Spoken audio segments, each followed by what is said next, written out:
racing Marlow Rowing Club on the Buckinghamshire station. So local rivalry here in this J16 quads. As they come down towards the end of Temple Island, we will start to see those crews emerge out into a little bit more sunshine, leaving the shadow of the island behind. And it looks like another fantastic race coming down the course here. Absolutely, you've got to love a derby day. I think both crews are always going to attack with some tenacity. They'll want to get that one over the opposition crew. It's looking very, very even as we come through Temple Meadows here.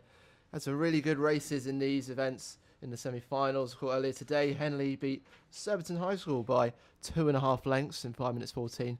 Marlow were not very far behind them on 5.18 when they beat Headington School by 1 3/4 lengths. So really, from the early numbers, not a lot to choose between these two, and clearly on the river, not a lot to choose either. Yeah, it looks like Henley have perhaps a few feet maybe over Marlow Rowing Club. And they look to be with a slightly more composed attitude in the Henley Rowing Club boat, but also very, very close to those booms on the Berkshire side of the river. So yes, this is very risky strategy here. There's definitely a few pips down on the race as well. Just in the top right of your picture there, that is Laura McDonald finishing her quite dominant performance really in the aspirational lightweight singles for that, and she'll claim the Fiona Dennis Trophy. So she gives herself a little round of applause there.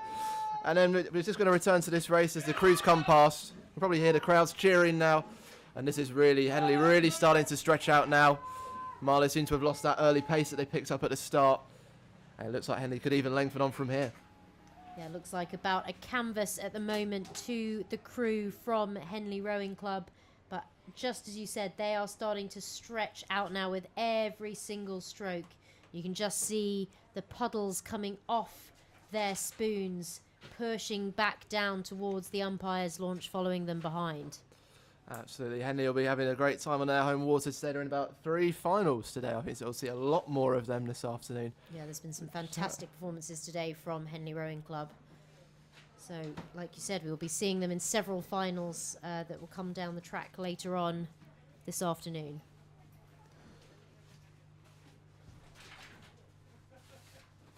Henley Rowing Club with a real resurgence in the last few years in junior women's rowing. I remember when I was at school, so a little while ago now, very, very strong crews coming out of Henley Rowing Club, and then they seemed to have a little bit of a dip, and now in the last few years they have been absolutely dominant. And they originally were focused on quads, and now they seem to be taking on 8s, they're taking on 4s. Yeah. They're showing pedigree in every single event that they seem to turn their mind to. It's absolutely brilliant to see. This is wonderful to see them coming back in and making this Henley Women's Regatta so competitive this year as well, which is absolutely great for everybody on the banks here to see. So you can see that brilliant length that they've got, and they all put it to the catch and send away the finish.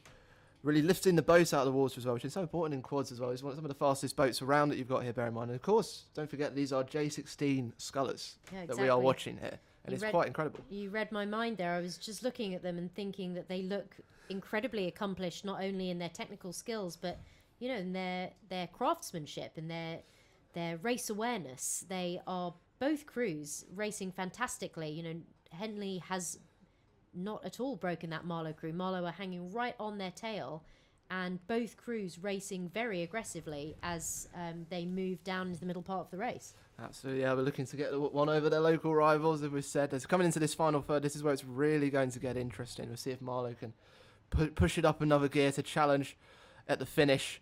But this is looking very accomplished from Henley right now. So just to remind you, this is the final of the J16 quadruple sculls for the Nina Padwick Trophy, sponsored by Nina Padwick here at Henley Women's Regatta.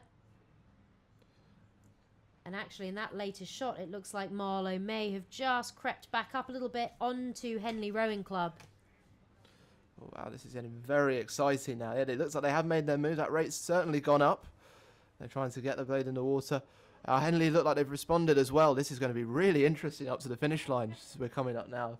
We're coming up to the last 10 or so strokes. But this is very exciting. My word. Yep, this looks like Marlow Rowing Club have drawn themselves back onto Henley Rowing Club, but Henley Rowing Club still with the control of this race. And there you see them over the finish line. And a little bit more overjoyed as well. to celebrate that victory. Absolutely, yeah. We've got that's the first water slap I think we've seen today. And obviously more absolutely ecstatic in that really competitive final we've seen there actually, which is really great to see. And just while we've got a break in here as well, let's give time to give you a couple of results, which are so we've got the results of the final of the J16 fours, which was for the West End ARA Trophy. That was won by Kingston Rowing Club, and they beat Marlow by 3 lengths in a time of 5 minutes and 29. We'll just also confirm that results of the aspirational lightweight singles for the Fiona Dennis Trophy, and that went to Edinburgh University's Laura McDonald. She beat Leicester's Alice Bloomer, and that was a verdict of easily at a time of 6:21. But now we're moving on swiftly to the final of this championship pairs race that is coming down towards the end of Temple Island as we speak. So this championship pairs race for the Redgrave Challenge Vase, and that is kindly sponsored by Sir Steve and Lady Anne Redgrave. And we have Leander Club on the Berkshire side, racing Tideway Scullers School A on the Buckinghamshire side. Looks like both crews just coming out of their early start, and it is a lead for Leander Club by less than a length. And the beauty of these boats is that you can change the boat speed in a stroke or two. When you're racing eights, it takes significantly more time and effort to change the boat speed. So if you can get a lead here and get in front, you literally can control the race. You've got it by the scruff of the neck. So Leander will be very aware that if they get out in front, they can run this. I think Leander, they have the home advantage. They get the opportunities to train on this course more than any of their rivals here in this event. And both crews have had a lead of about 2 lengths in their last race. So similar results in their semi-finals, but Leander with the slightly quicker time of 5:31 versus Tideway Scullers 5:39.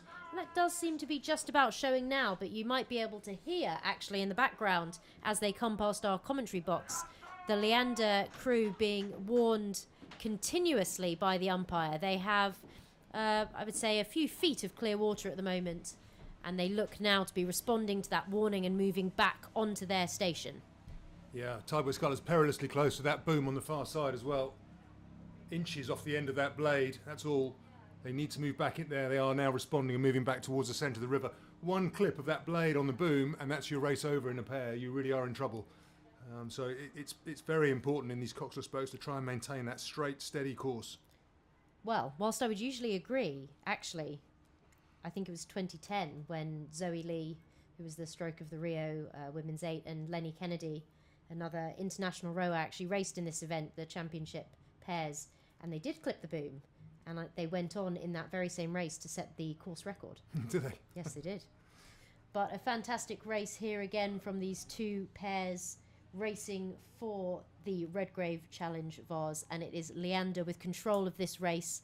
Looks like about half a length to a length of clear water over Tideway Scullers. Yeah, you can't really overstate the advantage of the home water. You know this course like the back of your hand, and racing through these booms is always more complicated in these coxless boats. So if you get the opportunity to spend some time practicing, and these booms go in quite a long way before the regatta, it does give you a home advantage for sure. I couldn't agree more, and I think also having the confidence to know that you have been up and down here, and you know where you know how close you can get, you know what's comfortable for you, you know how well your crew can respond to your steering, etc. I think very, very important, especially in these coxless boats. Gives you a little bit of an upper hand mentally, perhaps, over your opposition. Yeah, it's a lovely position for them to be in. Winning on your home water, you're in control. Really is, unless something goes, equipment failure or an issue, you really are home and dry once you get that clear water in the pair. But don't want to write off that Tideway Scullers crew too soon. They are still keeping the pressure on local crew Leander Club in the final of this championship pairs. You can see that shot now, Leander, just there at the bottom of your screen. Yeah, there's quite a lot of bounce on the water too. There's quite a lot of pleasure craft, umpire craft, etc. going up and down. And you can see in these smaller boats particularly, they get affected by the bounce in the stream, which can cause all sorts of issues in terms of controlling the boat and its run, etc. Absolutely. And you'll just be seeing now on the bottom of your screen the start of the Championship Lightweight Double Sculls. And they will be racing for the Haslam Trophy, sponsored kindly by Wentworth House Partnership. And the runners and riders there in the Championship Lightweight Doubles, we have Nottingham University on the Berkshire Station racing Exeter University on the Buckinghamshire Station.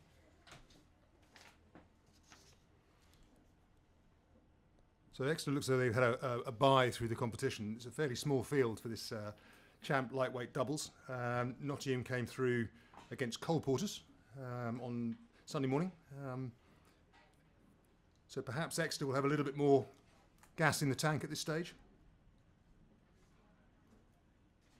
Yeah, it's an unenviable position, I would say, because yes, you might have some more gas in the tank, but you haven't had the chance to practice. And No, like we were indeed. just saying is so important, you haven't had the opportunity to get out and have a run down the course with the pressure of a race on you. So Absolutely. it's a real balance there between being perhaps a bit fresher, but also having had the chance to go over your plan and go over your race and make some mistakes perhaps and get ready to fix them. But as you say, at the moment, that does seem to be paying off, and it is Exeter University as they come up towards our commentary box. And their supporters are obviously standing right in front of us, so you might be catching them in the background there as well. They look to have about a length lead at the moment over Nottingham University. So in the first minute and a quarter, minute and a half of any race, you get a real burn in the legs, a real oxygen deficit. And pushing through that may have been helpful not having raced for Exeter, only in that they will have less lactic in the legs and so on from any previous races. So it may be that this early lead has come down to that fact. It's certainly possible. Absolutely, and I think one of the things about racing at an event like Henley Women's is how you manage the competition, and whether you have a small entry like we do in this event or whether you have a large entry and you've had to do a time trial followed by several side-by-side races. You really got to think about how you're going to get through and actually put up your best performance every single day. Yeah, and it's absolutely right. I mean, three-day regattas are huge. You go step on one more to Henley Royal, and you've got a 5-day event to manage. To win that, starting on the Wednesday, finishing on the Sunday, is a huge ask. But the lovely thing here today, I think the conditions, these lightweight scullers, the conditions are perfect for them. Really, there's no sort of strong headwinds. You've got very, very light stream. As I walk down the course, coming up to the commentary box, the water's very clear, which is an indication of very low stream, very little silt in the water being carried. So they've got a perfect course now to showcase their talent and skill. You're seeing there in the lead, it is the crew from Exeter University, Susanna Duncan and Danielle Semple, leading in this final of the Championship Lightweight Double Sculls. They are competing for the Haslam Trophy, sponsored by Wentworth House Partnership, and they have around a 2.5 to 3 length lead at the moment over the crew from Nottingham University. Yeah, comfortable. And again, it should be a formality from this stage on. Should be, but you can never write it off. Not until you cross the line, and if you're second in the race, you've got to keep pushing in case something goes wrong ahead of you. You can't ever stop. It's always flat out.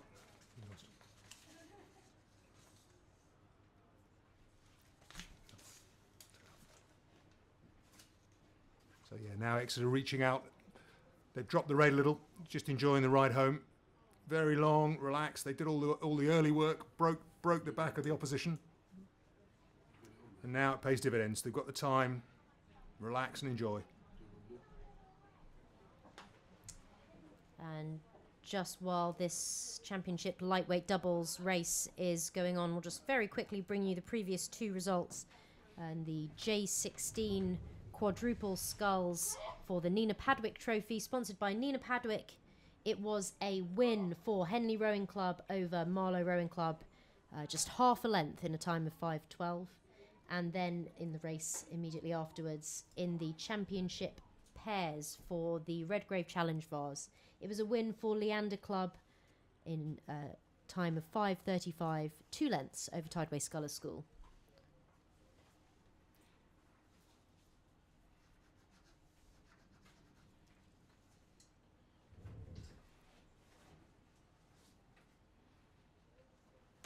Exeter just paddle down to the finish now, just to see off this race. Comfortable leader, and that is Exeter through the line first.